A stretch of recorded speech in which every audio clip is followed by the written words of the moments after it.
Hi guys, James at Rampant Lion Reviews again for you today with another beer review. For this one, it's late at night, I need a nightcap, so we're going to revisit one of the really kind of white whale breweries, I guess you would say, over in the US. So for this one, we're going to return to Boston in Massachusetts once again, and we're doing another beer from Trillium Brewing. This is another one, of course, that my parents brought back to Scotland with them from their trip over to New England. So we're going to have a look at the Deciduous today. Now, they release a different version of this every year. Previous editions have included an Imperial Red Ale, and there was some sort of brown ale one year as well, but the Deciduous, they re-release it every year. They have a new iteration, and this particular one is a double India wheat ale. It comes in at 8% ABV, and as is the norm with the Trillium beers, it's got a rating of 99 overall on Rate Beer, very highly rated. I think it was outstanding on Beer Advocate, and then it was well into the 4 stars on Untappd as well. We know that Trillium do some pretty damn awesome stuff. I'm really interested to try this one in particular. I can't say I've ever had a double India wheat ale, so it should be really interesting. I think it's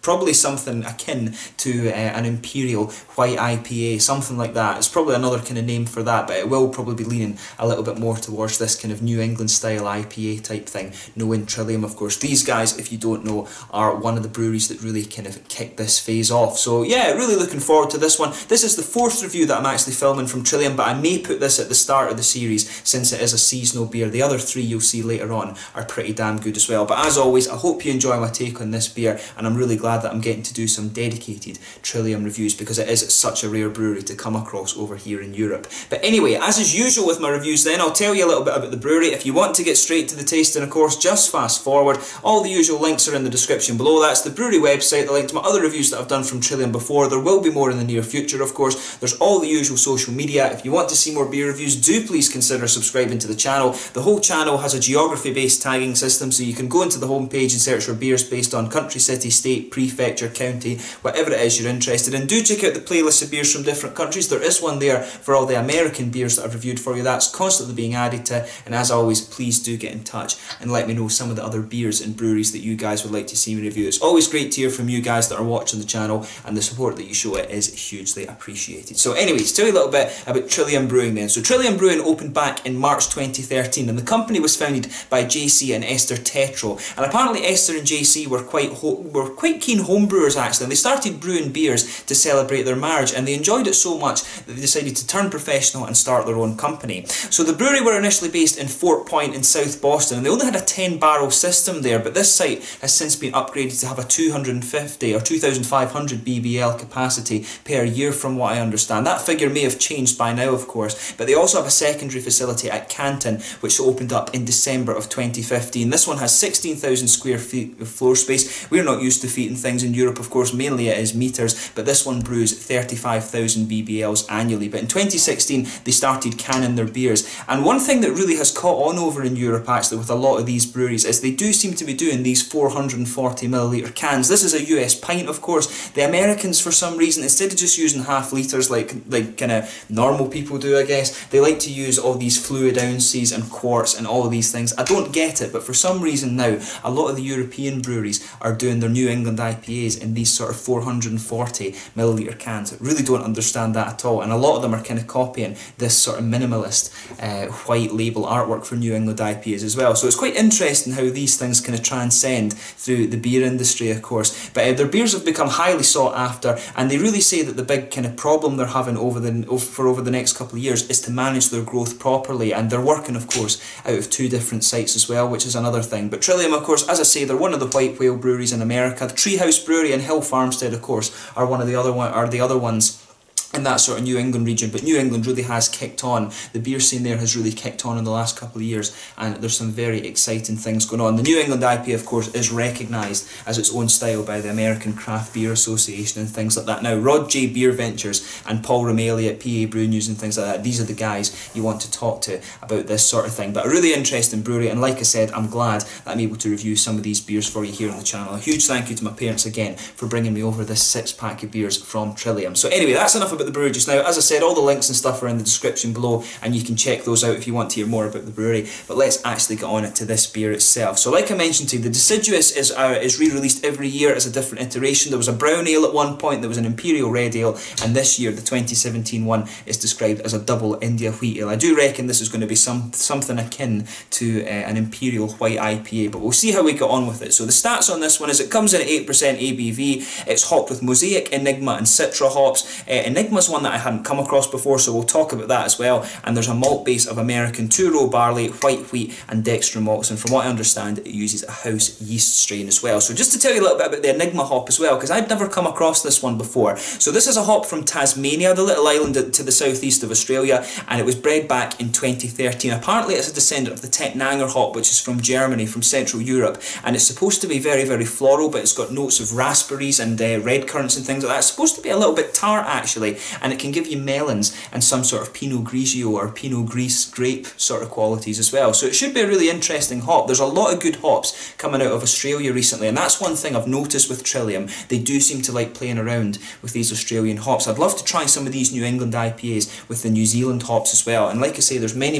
countries experimenting with hops these days. Slovenia in Europe is one that you definitely want to keep an eye on, with the likes of the Styrian Wolf and Celaya and all of these sorts of things. There's some great new hops coming out, some of these lovely big high alpha acid hops. But yeah, Enigma is one that I've never come across before, so I'm particularly interested to try it with this beer. So we'll see how we get on. So I'll just let you have a little look at the artwork then before we open it up. There you can see a nice leaf on the side there. I'm not sure if that's an oak leaf. The American oak, of course, is a different species from the European oak. The European oak has a sort of curved edge to it, but I do wonder if that's an American oak leaf. Some of you watching over in America can probably confirm that to me. It's been a long time since I studied trees at school. There you can see the Trillium Brewing symbol at the bottom. You can see Boston, brewed in Massachusetts, 8% alcohol by volume, deciduous of course, and they do say that this is a kind of ode to the sort of colours of the leaves and things like that you'll get in New England around the autumn time of the year. We get the same in Scotland and Central Europe and things like that a lot as well. But without further ado then, let's get this guy out and we'll get on with the tasting. So as you can see, nice little bit of a smoky opening there. If you sniff it out the can, you can really smell some of these lovely fruits. It's the Mosaic and the Citra that are jumping out at me so far, the tangerines and the sort of mango-y notes, but we'll have a closer look at it and see what we can get out of the Enigma. But yeah, as you can see and as you would expect, this beer has poured a really nice kind of sort of hazy golden orange. It's not quite as hazy as some of the other ones that I've seen so far. There's wee bits of sediment just kind of floating around in it. There's a half finger of a frothy white head on that. It is becoming a little bit more bubbly, I would say, and it is just fading away. That's the thing I've noticed with these Trillium beers actually, is the heads don't tend to be quite as foamy, and I do wonder if that's just because, you know, they've been transported on the plane and things like that. These beers are about 3 or 4 weeks old from what I understand, so they're not as fresh as they could be, but you know, when it's Trillium, it's not going to matter all that much in that kind of time frame. But there's some big bubbles sticking towards the side of the glass and quite a few little ones just heading up towards the bottom of that head. There are little small bits of sediment floating around, as I was saying, but overall it looks really nice, and you can smell this kind of juicy fruit bowl character coming off the top of it. So let's have a closer look at the aroma and see how we get on then. Oh yeah, that smells really interesting. So yeah, first things first then, let's start with the malt base. You can really smell it has a little bit of this kind of bubblegummy sort of banana-y thing coming on from the wheat. It really doesn't lean all that much towards the Hefeweizen, and it does smell a little bit more like a kind of New England style IPA. It's got that kind of carrot quality to it, rather than leaning really towards that big clovey, banana-y, bubblegummy sort of thing. There is a little bit of that, but not too much.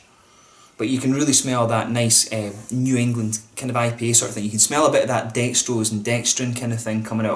It's almost oaty, if you like, and almost a little bit lactosey. You can definitely smell that quality to it, but there's a good bit of white bread. You can smell the smoothness of the wheat, if that makes sense. You can really pick that up, and there is just a little bit of that kind of banana-y note that you would expect.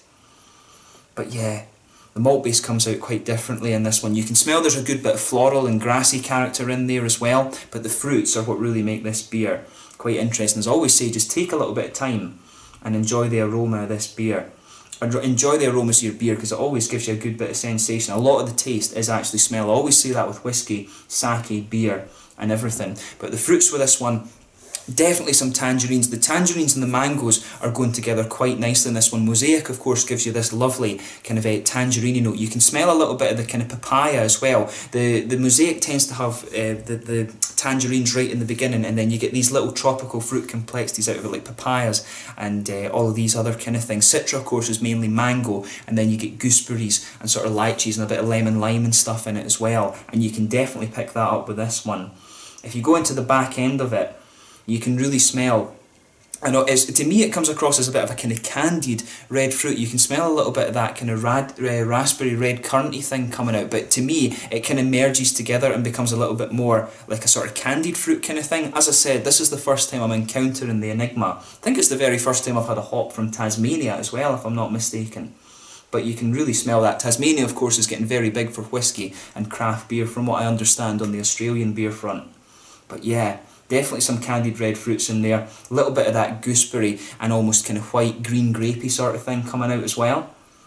And maybe just a little bit of a slightly lychees kind of thing as well, which is really interesting. It's a big fruit bowl beer, but you've got this nice kind of wheaty malt base to it. But it smells really good. As I always say, take a little bit of time and enjoy the aroma before you get stuck in. I've talked enough, let's get stuck into this beer. So this is the Deciduous, the 2017 iteration from Trillium Brewing Company over in Boston, Massachusetts. A double India wheat ale from over there, 8%. Should be really good. Slanja, skål.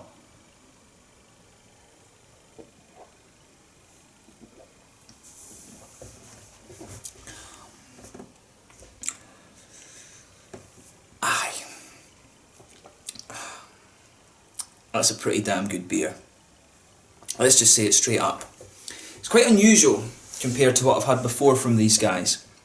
It is quite different. As I said, in the last couple of videos, like I mentioned, I've tried the Pale Ale, which was that was the Fort Point, the Congress Street, which was the IPA, and then I've had the Dialed In, which was a double IPA with a bit of Pinot Gris grape juice in it. This one, it really isn't like that at all. The malt base in it, it's almost just like it's a little bit darker actually, which is quite interesting. I was expecting something quite akin to the New England IPA, but this is completely different.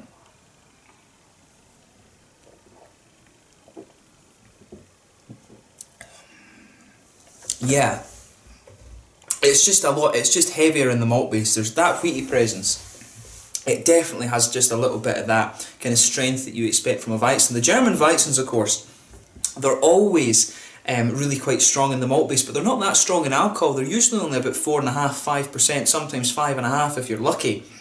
But this one definitely has that nice kind of strong wheaty presence to it. It didn't come across all that much in the aroma, probably because the hops were kind of muting it a little bit, but in the taste it really does come across, so you can feel that sort of white bready character in the middle of your palate. On top of that, you start to get the wheaty notes. You can feel that this beer is a little bit boozy. It's interesting because you get that sort of boozy flavour, but you don't have the kind of caramel, biscuity notes just sort of masking that a little bit, which is quite interesting. You can feel there is a little bit of an almost clovey flavour there in the middle of your palate as well. You can feel there's just a tiny little bit of that spice. There's almost a wee bit of a kind of lactosey note to it as well, which is quite interesting. That'll be the dextrin in this one coming out.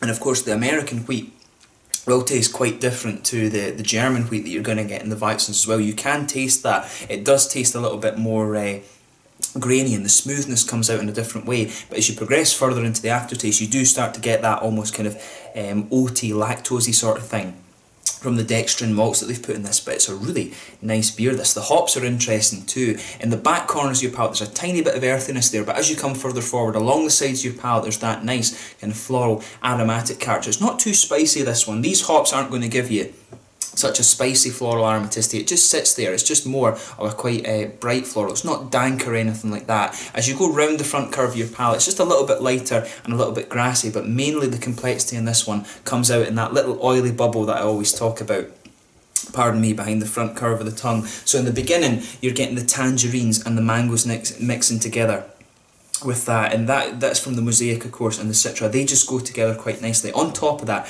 you can get a little bit of that kind of candied red fruit that I'm talking about, and as you progress further and further into the aftertaste, that's when you start to get some of these little tropical fruit complexities out of it.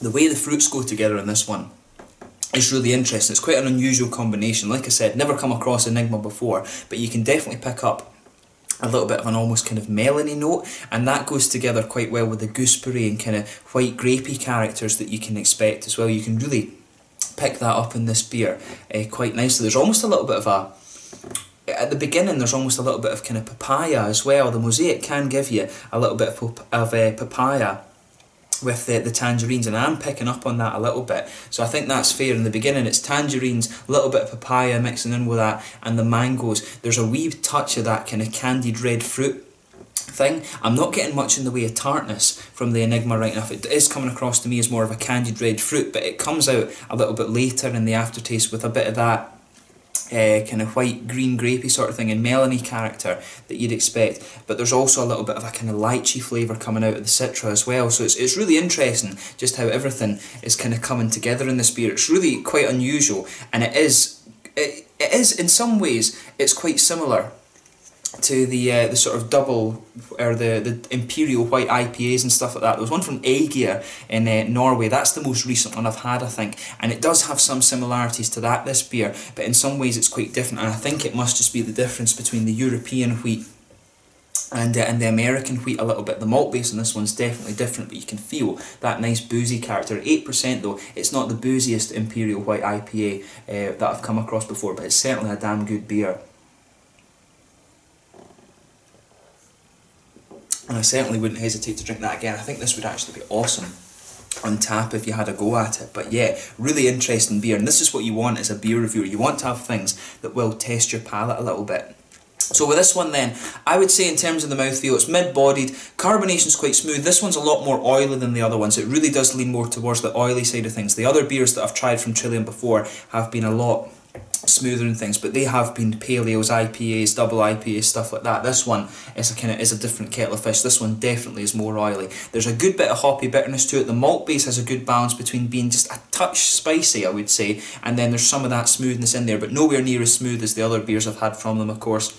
I would say that, and there's a good bit of juicy fruity character to this one. The fruit does actually seem a little bit darker to me, and then it kind of mellows out a little bit as you go through the flavour. But the main thing to take away from this beer is that it's pretty damn good, and I guess I'm really lucky that I got to try one of their seasonal beers, and it has turned out really nicely. It's not that often that you'll get to review, what are they calling it, a double India wheat ale or an Imperial White IPA. It's not such a popular style for brewers to do these days, but when it's done well, it can be a really, really damn good beer. So I'm glad I got to try this one. I'd actually love to see how these guys do a black IPA or an Imperial Black IPA on the basis of this one. I think that would be really interesting. But this has been a great beer to review for you, and I hope you guys have enjoyed my take on it. It's been cool to encounter another hop that I've never come across as well, so hopefully I can try a few more beers that use Enigma too. And that's one of the awesome things about Trillium. They are experimenting with hops that aren't American too. So yeah, so once again, thank you for watching my beer reviews. Until the next time, please like, subscribe, share, all the usual YouTube stuff. Let me know what you thought of this beer yourself in the comment section below. Let me know what your favourite beers are from Trillium. Until the next time, please like, subscribe, share, all the usual YouTube stuff. Check out my social media, but most importantly, support your local craft breweries and drink some great beer. So until the next time, it's Slanted Just Now, and I will catch you very soon. The Deciduous 2017, a double India wheat ale from Trillium Brewing Company in Boston in Massachusetts. Slanted Just Now.